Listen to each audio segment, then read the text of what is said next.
thank you to God.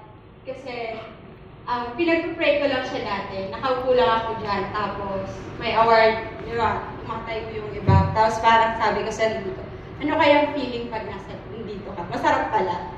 Masarap pa yung feeling na na-recognize yung hard work mo. Pero sabi nga, without God, posibleng ma-achieve siya. And, lagi ko lang sinasabi sa sarili ko, kahit pag may nakakausap akong mga kapwa ko sellers na be grateful. Kasi ako nanggaling kasi ako sa, nag-work ako as office. Parang, ang sahod ko lang is earning 12,000. Yun na siya. Kahit anong sipag mo, kahit alas 7 ka na ng gabi umuwi, ganun pa rin siya. 12,000 pa rin siya. Dito kasi yung allowance natin, allowance siya pero alam mo yung pag nakabenta ka, may look forward ka. Then, lagi kong sinasabi sa sarili ko na sobrang blessed ako. Sobrang blessed ako sa Mega World, sa trabaho na meron ako. Sa mga taong nakapaligid sa akin, na laging nagsasabing, Sir Kobe, laban lang. Sa manager ko na, kaya mo yan, Marie. Sa mga Miss Vivian, Sir Paolo na, Marie, walang imposible, maniwala ka lang. Tapos, I know na kanya-kanya tayong struggle. Mahirap talaga siya, super. Pero pag may drive din, sinabi mo sa sarili mo na, Lord, gagawin ko lahat, ikaw na bahala sa iba.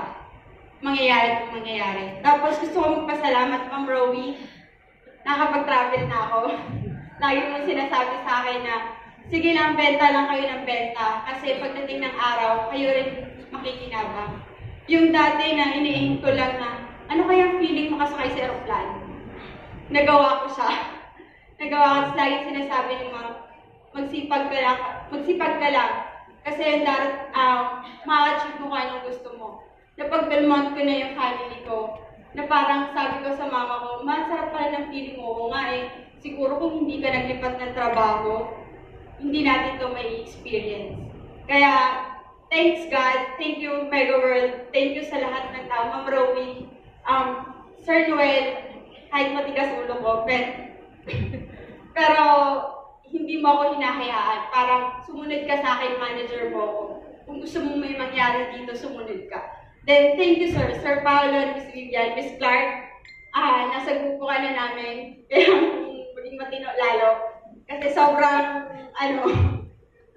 so na-inspire ako sa'yo, Miss Clark. Then, sa lahat ng bumubuo ng Mega World and Pampanga, thank you sa lahat ng effort niyo para mapadali yung trabaho namin. Thank you so much.